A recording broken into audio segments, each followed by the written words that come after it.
Meus irmãos, vamos para mais uma reflexão nas verdades da Palavra de Deus? Olha que interessante essa reflexão. Como a igreja do Senhor Jesus é vista. A igreja ela pode ser vista com um olhar pelo novo convertido, por aquele que tem muito tempo de crente, por aquele que é obreiro, por aqueles que são pastores, pelas autoridades. A igreja pode ser vista pelo prefeito, pelo governador, pelo presidente, por delegados. Mas mais importante do que todos eles é de como Jesus, o Senhor, vê a igreja. Como o Senhor vê a igreja. É isso mais importante e é isso que nos interessa. Fique até o final dessa reflexão para juntos sermos edificados. Se você não se inscreveu nesse canal, aproveite a oportunidade, não deixe de se inscrever. Dê um clique no joinha, no positivo aí e faça um comentário o quanto você foi edificado através dessa reflexão. Eu quero tomar como base no livro do Apocalipse, a partir do capítulo 1, sobre as 7 igrejas da Ásia. O Senhor Jesus mandou João escrever 7 cartas que ele designou, que ele ditou. Através dessas cartas nós vamos ter um panorama de como Jesus vê a igreja. Então eu quero primeiramente dizer que essas cartas do Senhor Jesus, elas têm 6 características. É diferente a maneira que ele escreve, é diferente a maneira que ele se apresenta. Na verdade, ele mandou João escrever, mas da maneira que ele ditou. Então as cartas, elas começam assim. A assinatura vai no começo, não no final. Jesus se identificando, assinando quem é ele. Por exemplo, a primeira igreja de Éfeso. Ele coloca: eu sou aquele que ando no meio dos 7 castiçais de ouro. Então ele mostra a autoridade dele, primeira característica. Segundo, ele diz: eu conheço as tuas obras, eu sei o teu trabalho, eu sei a sua paciência, eu sei o teu labor, eu sei que não pode sofrer os maus. A terceira característica, ele diz: tenho porém contra ti. O Senhor não é aquilo que muitos pensam na nossa cultura, que vai ficar bajulando, que vai ficar com elogios, que vai dizendo: olha, você está ótimo.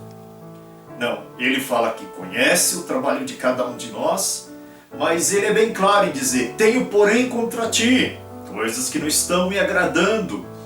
É contra ti isso. Por exemplo, a igreja de Éfeso, ele diz: porque deixaste o primeiro amor. Aí ele fala: arrepende-te. Arrepende-te.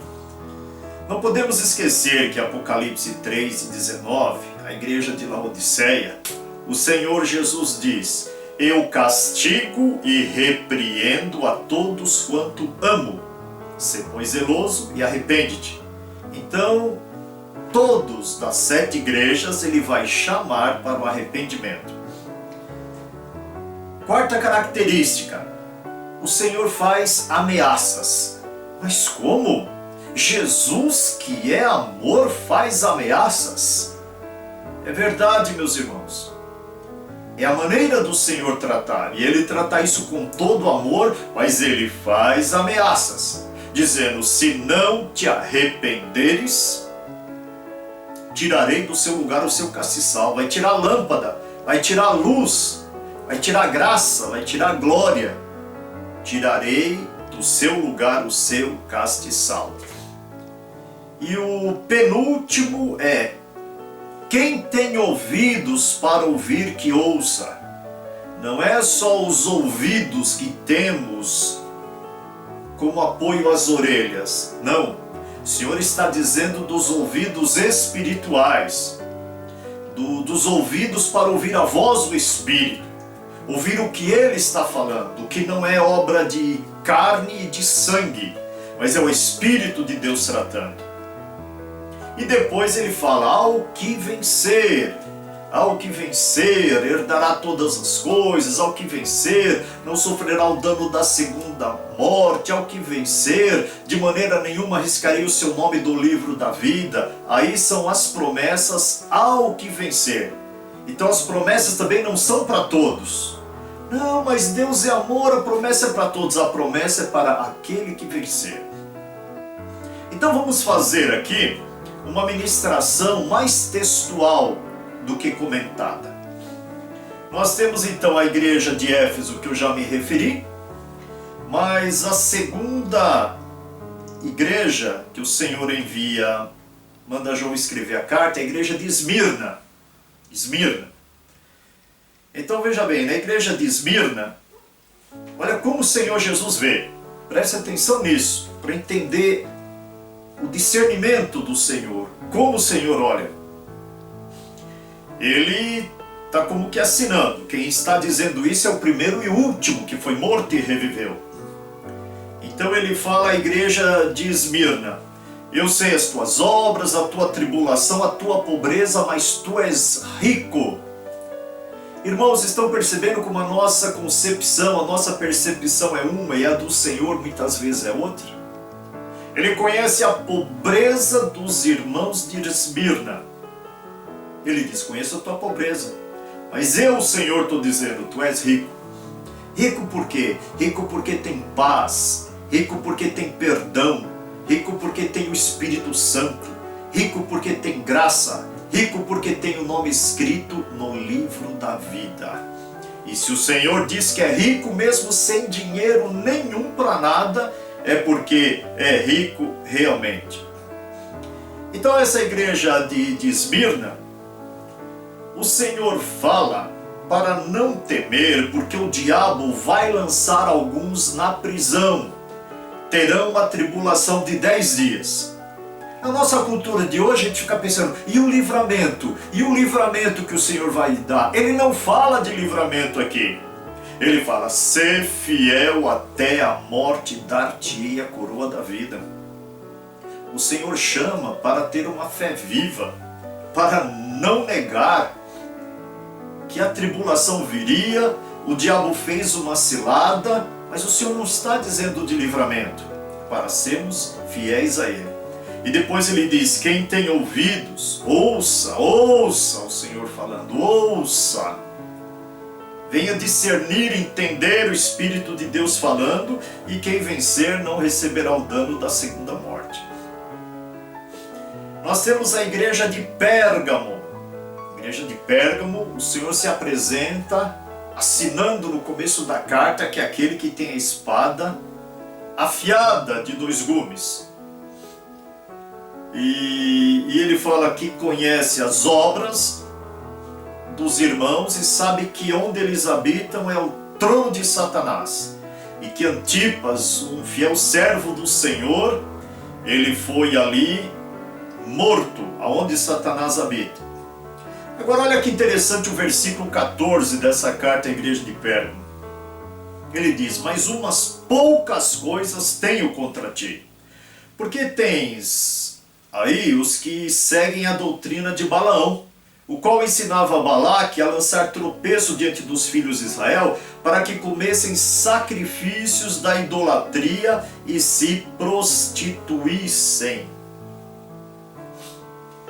Irmãos, o Balaão orientou o Balaque a escolher moças bonitas, e onde os homens, os filhos de Israel, iam se separando do grupo para fazer treinamento ou atividade longe das tendas, iam as moças lá e eles se prostituíam. E é o que estava acontecendo com essa igreja de Pérgamo. Meus irmãos, Deus é contra a prostituição. Prostituição é intimidade sexual entre pessoas não casadas. E devido a tantas tentações, se a pessoa não vigiar, cai nesse pecado. Mas não adianta ficar com o pecado escondido, porque Porque pode a igreja não saber, o pastor não saber, o ministério não saber, ninguém saber, mas o Senhor vê tudo, Ele conhece todas as coisas. E a consequência é que a pessoa morre espiritualmente. E o que é morrer espiritualmente?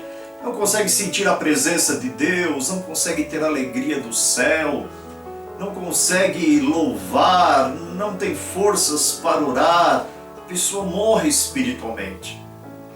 Então é importante se arrepender, confessar e deixar. Olha o que o Senhor diz aqui no versículo 16. Arrepende-te, pois, quando não, em breve virei a ti, e contra eles batalharei com a espada da minha boca. Então quem tem ouvidos, ouça. O Senhor é contra a prostituição, o Senhor é contra a fornicação, o Senhor é contra a promiscuidade. Se a pessoa falar, mas eu não tenho força, ninguém tem força. A força de cada um de nós vem do Senhor para podermos vencer. Então, aquele que vencer vai comer do maná escondido, vai receber uma pedra branca e vai ter um novo nome naquela pedra. Agora vamos para a quarta carta, a igreja de Tiatira. Essa eu quero até ler. O Senhor está se apresentando como aquele que tem os olhos como chamas de fogo e os pés como latão reluzente. Olha o que ele diz: eu conheço as tuas obras, e o teu amor, e o teu serviço, e a tua fé, e a tua paciência, e que as tuas últimas obras são maiores do que as primeiras, mas tenho contra ti que toleras, que tolera Jezabel, mulher que se diz profetiza. Ensina e engana os meus servos para que se prostituem e comam do sacrifício da idolatria. E dei-lhe tempo para que se arrependesse da sua prostituição, e não se arrependeu. Essa palavra prostituição aqui, ela é mais levada para o lado do significado de adultério. Tanto é que nos versículos sequenciais, o Senhor trata isso como adultério. Então o Senhor deu oportunidade para essa que se diz profetiza se arrepender. E o tempo já se cumpriu do tempo que o Senhor deu, que nós não sabemos, e ela não se arrependeu. E o que o Senhor diz no julgamento, no juízo dele: eis que a porei numa cama. Nossa, o Senhor vai colocar essa pessoa enferma? Vai. Ele faz juízo e justiça? Faz. O Senhor põe uma pessoa doente, Ele não só cura, Ele põe doente também. Olha aqui: eis que porei numa cama, e sobre os que adulteram com ela virá grande tribulação, se eles não se arrependerem. Os que adulteram com ela. E o Senhor fala mais: ferirei de morte aos seus filhos. Mas como que Deus faz isso? Meus irmãos, Deus fez isso no Novo Testamento com Ananias e Safira. Herodes foi ferido também.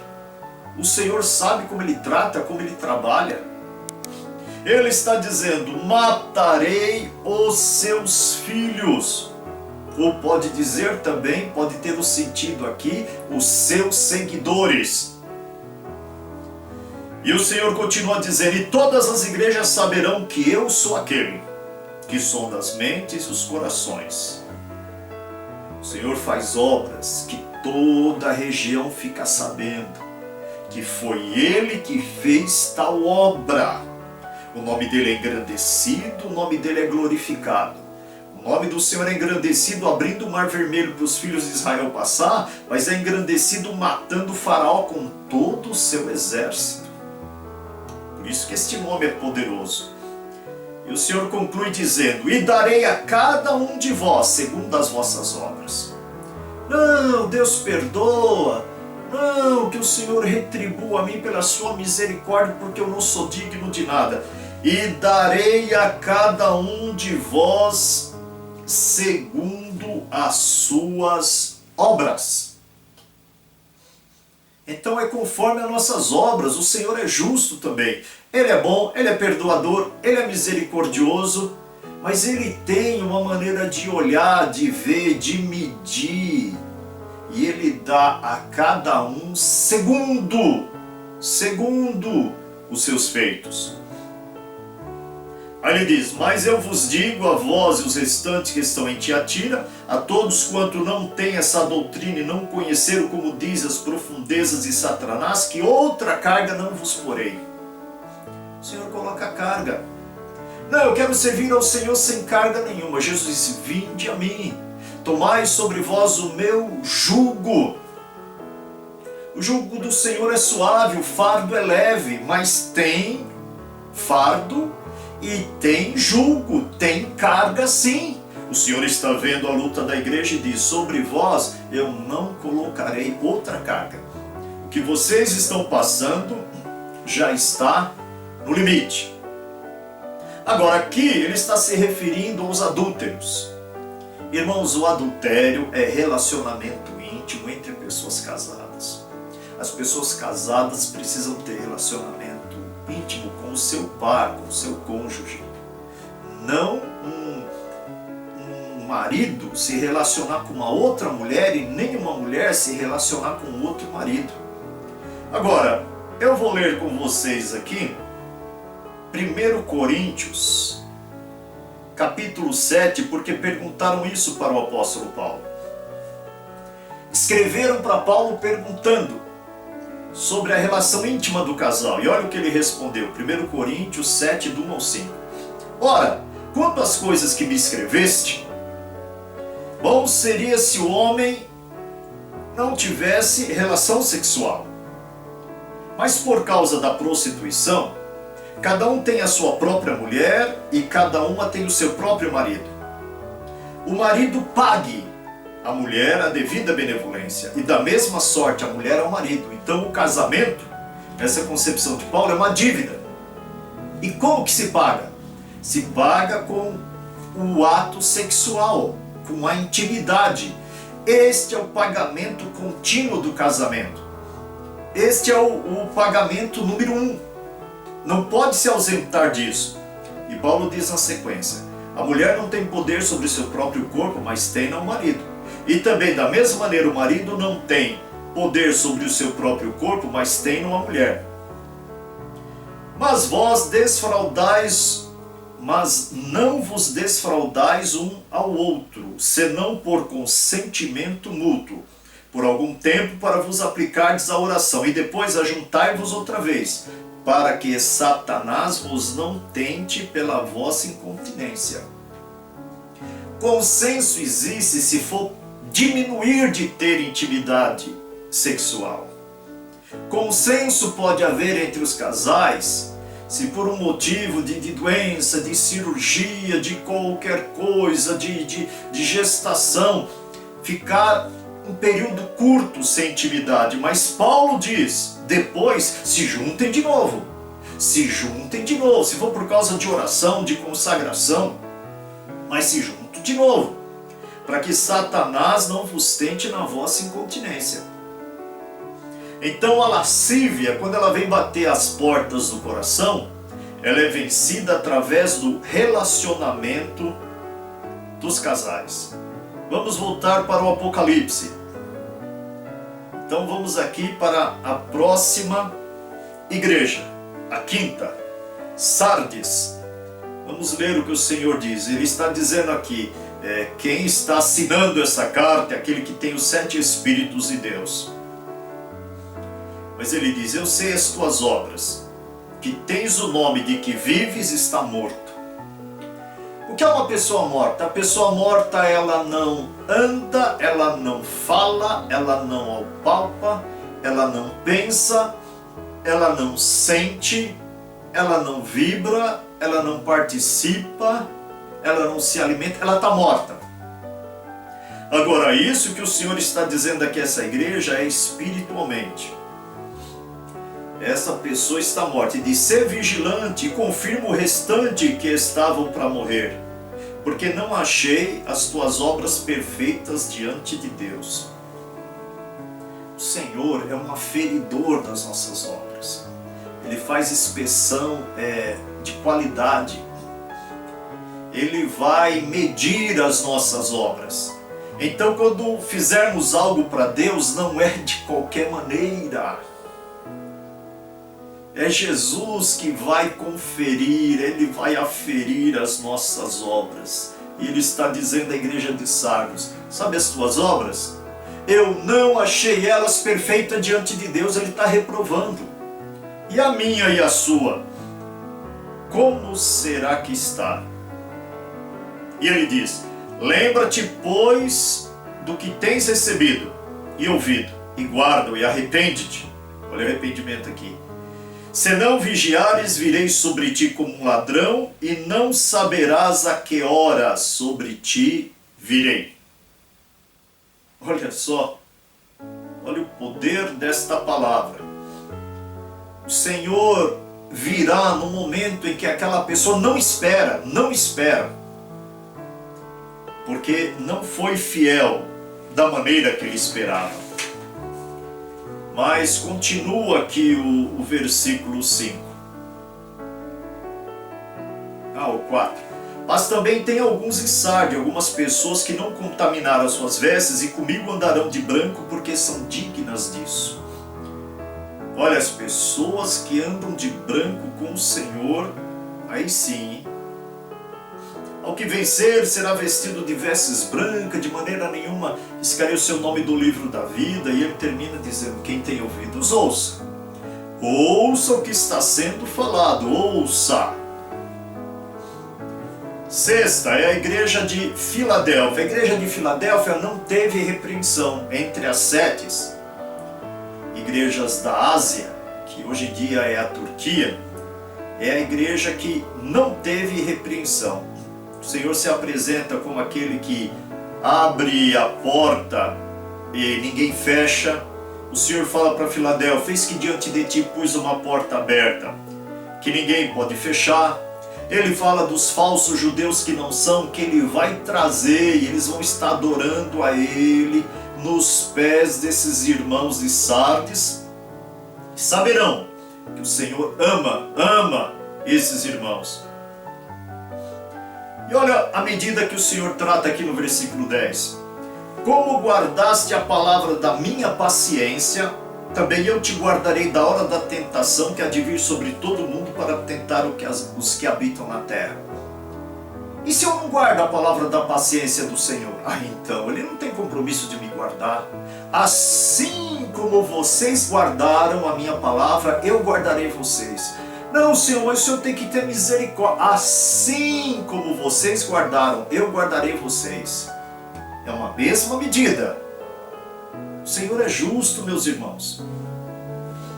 A Bíblia diz no livro de Juízes que depois que faleceu Josué e todos os anciãos daquela época, veio uma geração que não conhecia ao Senhor. Muitos os dias de hoje não conhecem ao Senhor.